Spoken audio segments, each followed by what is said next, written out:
امت میں پیدا ہونا بہت بڑی فضیلت ہے۔ بظاہر ہم کو دنیا میں رہتے ہوئے اس کا اندازہ نہیں لگایا جا سکتا، لیکن مرنے کے بعد سب سے پہلی جو نسبت کام آئے گی وہ محمد رسول اللہ صلی اللہ علیہ وسلم کا امتی ہونے کی نسبت کام آئے گی۔ جب قبر میں رکھا جاوے گا تو جب پوچھا جاوے گا من ربو کا ما دینوں کا من نبیوں کا، اسی نبی کی برکت سے اللہ پاک ہماری آخرت بناویں گے، اور اسی نبی کی برکت یہ ہوگی کہ سب سے آخر میں آنے والی امت سب سے پہلے حساب کتاب کے لیے پیش کی جائے گی، اور اللہ پاک امت محمدیہ کا حساب پردے میں لے گی۔ اللہ کا نظام ہے، اللہ تعالیٰ نے اللہ نبی صلی اللہ علیہ وسلم کی برکت ہم کو نصیب فرمائی ہے۔ اس لیے کہ ہوتا یہ تھا کہ اللہ نبی صلی اللہ علیہ وسلم کے آنے سے پہلے موسیٰ علیہ السلام کی قوم ہے، عیسیٰ علیہ السلام کی قوم ہے، داؤد علیہ السلام کی قوم ہے، ابراہیم علیہ السلام کی قوم ہے، لوط علیہ السلام کی قوم ہے، شیس علیہ السلام کی قوم ہے۔ ان تمام لوگوں کے اندر جو برائیاں تھیں، جو خرابیاں تھیں، جو بگاڑ تھا، جس کی وجہ سے یہ قوم ہلاک ہوئی، یہ قوم برباد ہوئی، اللہ پاک نے آنے والے نبی پر ان کا راز ظاہر کر دیا کہ قوم لوط اس وجہ سے ہلاک ہوئی ہے، قوم عاد اس وجہ سے ہلاک ہوئی ہے، ابراہیم علیہ السلام کی قوم کا گناہ یہ تھا، حضرت شیس علیہ السلام کی قوم کی خرابی یہ تھی۔ لیکن اللہ کے نبی صلی اللہ علیہ وسلم کی برکت یہ ہے کہ ہمارے جو گناہ ہیں کسی نبی پر ظاہر نہیں، جو بس اللہ تعالیٰ نے جو فرشتے ہمارے ذمہ لگا رکھے ہیں کراماً کاتبین، ان لوگوں کو ہی معلوم ہے، اور اسی وقت تک معلوم ہے جب تک بندہ توبہ نہیں کرتا۔ اگر بندہ گناہوں سے توبہ کر لے، اللہ پاک کراماً کاتبین سے بھی گناہوں کو بھلا دیتے ہیں، مٹا دیتے ہیں۔ یہ اللہ کا کرم ہے، اور امت محمدیہ صلی اللہ علیہ وسلم کی امت میں پیدا ہونے کا ایک شرف حاصل ہے۔ اس لیے کہ اللہ پاک نے ہم تمام کو جو رمضان نصیب فرمائے، یہ بے تک نبی صلی اللہ علیہ وسلم کی برکت ہے۔ اور رمضان کے روزے، اس کی حیت، اس کی کیفیت تبدیل ہوتی گئی ہے۔ ہمارے زمانے میں نبی صلی اللہ علیہ وسلم کے زمانے میں شروع اسلام میں روزے فرض تھے، مہینے کے 3 مہینے، ایک مہینے میں 3 روزے، 14، 15، 16، 3 تاریخ کو روزے رکھنے ہیں آپ کو، یہ روزے فرض تھے۔ اور محرم الحرام کے 2 روزے رکھنے کی ایک فضیلت بیان کی گئی ہے، اور اس کو مستحب قرار دیا تھا کہ امت محمدی یہ روزے رکھے۔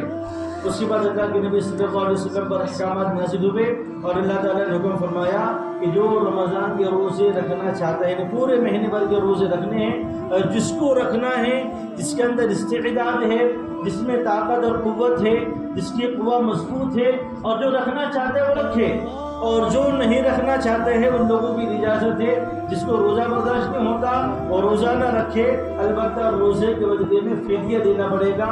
ایک روزے کے بدلے میں 2.25 کلو، یعنی ایک جو سیل آتا ہے وہ 2.25 کلو جو ہے، باجری ہے، یا جو چاول وغیرہ ہے، کھجور ہے، کشمش ہے، اس کو صدقہ کرنا پڑے گا، آپ کی طرف سے روزے کا فدیہ ادا کر دیا جائے گا۔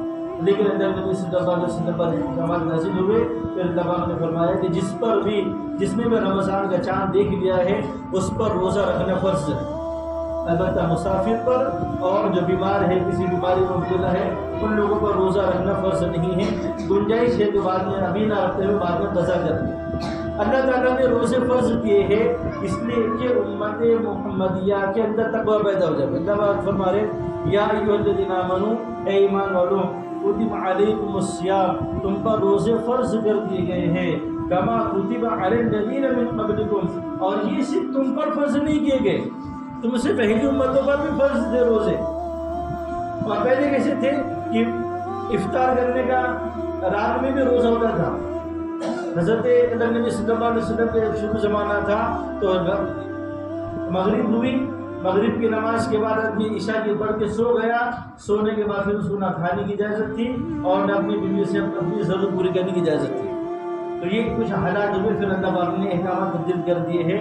تو روزہ رکھنے کا حکم فرما گیا ہے لعلکم تتقون، تاکہ تم متقی بن جاؤ، تمہارے اندر تقویٰ آ جاوے، تمہارے اندر اللہ کا ڈر، اللہ کا خوف آ جاوے۔ اور رمضان بہت بڑی نعمت ہے جو اللہ پاک نے ہم تمام کو نصیب فرمائی۔ حدیث میں ہے حضرت ابو سعید خدری رضی اللہ تعالیٰ کی حدیث ہے، جس کا مفہوم خلاصہ یہ ہے کہ جب رمضان کی پہلی رات ہوتی ہے اللہ پاک جنت کو، یعنی رمضان کی پہلی رات سے لے کر رمضان کے لیے پوری سال، یعنی پورے سال بھر اللہ پاک رمضان کے لیے جنت کو آراستہ کرتے رہیں گے۔ جب رمضان کی پہلی رات ہوتی ہے تو اللہ تعالیٰ کے عرش کے نیچے سے ایک ہوا چلتی ہے جس کا نام ہے مسیرہ، حدیث میں لکھا ہے۔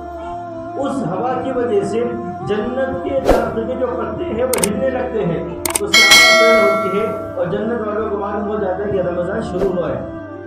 جنت میں حور ہے، حور عین جس کا نام ہے، اللہ پاک نے قرآن مجید میں اس کا تذکرہ فرمایا، حور عین کامثال اللؤلؤ المكنون۔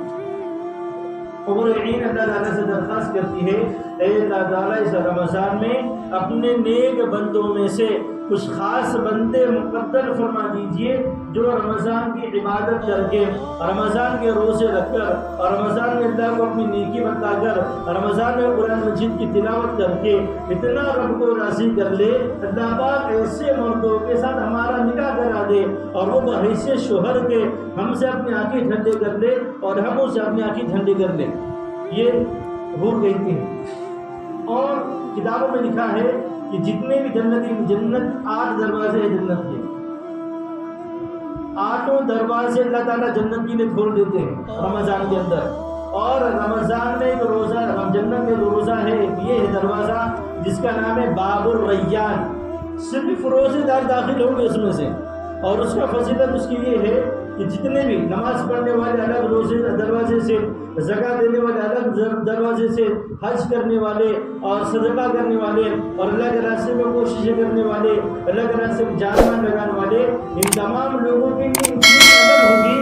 لیکن جن لوگوں نے روزہ رکھ کے اپنے رب کو راضی کر دیا ہے، اللہ پاک فرما رہے ہیں الصوم لی وانا اجزی بہ، روزہ میرے لیے رکھا گیا ہے اور میں خود اس کا بدلہ دوں گا۔ کتابوں میں آیا ہے کہ نماز پڑھنے والوں کو فرشتے، اللہ تعالیٰ فرمایا فرشتے سے اس کو اتنی نماز کا بدلہ دے دو، زکوٰۃ دینے والوں کو کہا جائے گا اس کی زکوٰۃ اس کی بدلہ دے دو، اور جتنے بھی نیک اعمال ہیں ان تمام نیک اعمال کا ثواب، اس کا بدلہ اللہ پاک فرشتوں کے ہاتھوں سے دیں گے جب موقع آئے گا۔ اور جب باری آئے گی رمضان کے روزے کی، اللہ پاک فرما دیں گے فرشتوں ٹھہرو، تم اپنے اپنے کام میں لگے رہو، بندے نے روزہ مجھ کو راضی کرنے کے لیے رکھا ہے اور بندے نے روزہ میرے لیے رکھا ہے، اور میں رب العالمین خود اپنے بندے کو اپنے ہاتھوں سے اس کے روزے کا بدلہ دوں گا۔ یہ روزہ ہے۔ تو حور عین کہتی ہے ایسے بندے مقرر فرما دیجئے جن سے ہمارا نکاح کر دیا جائے۔ کتابوں میں آتا ہے کہ جب رمضان کا پہلا روزہ بندہ رکھتا ہے تو سب سے پہلا دامت دبا کے فرماتے ہیں اس بندے کے سارے گناہ معاف کر دیتے پچھلے۔ من صام رمضان ایمان و احتسابا غفر له ما تقدم من ذنبه، اور ایک حدیث میں آیا ہے غفر له ما تقدم من ذنبه وما تأخر۔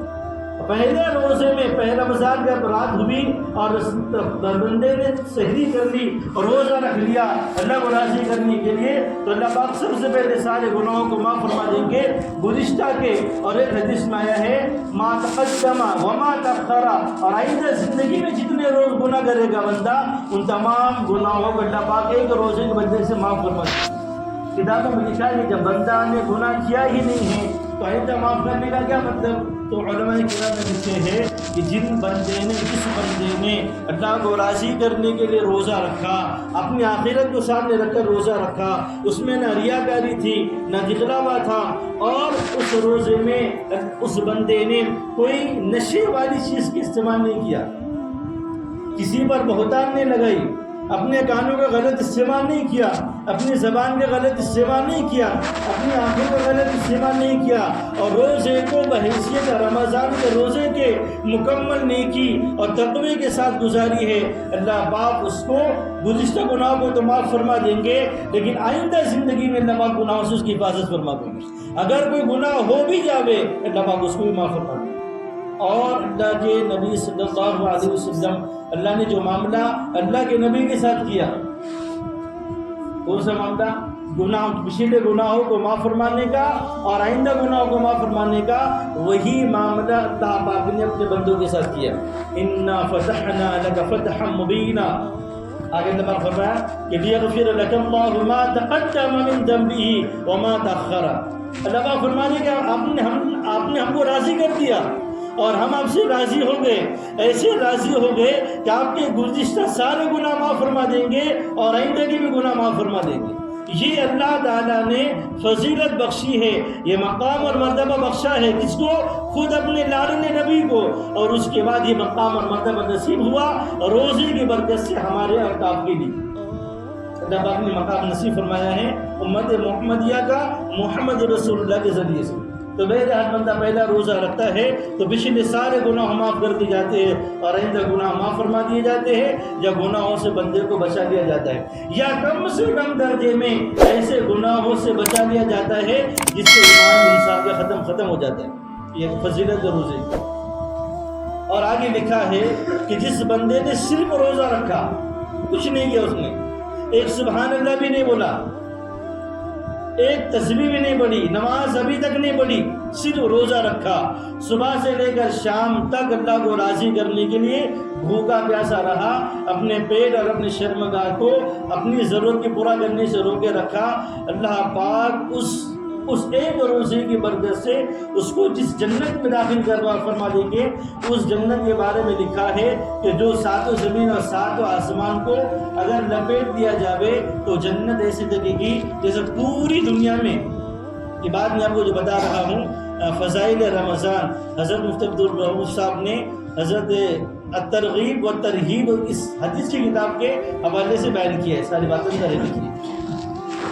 ایک روزے کی برکت سے جتنی بڑی جنت دیں گے اللہ پاک اس میں اگر پوری دنیا کے مقابلے میں ایک چھوٹا سا بکریوں کا ریوڑ جتنا ہوتا ہے, بکریوں کو جو باندھنے کے لیے, بکریوں کو سنبھالنے کے لیے جو ریوڑ بنایا جاتا ہے, اتنی بڑی جنت اللہ پاک دیں گے.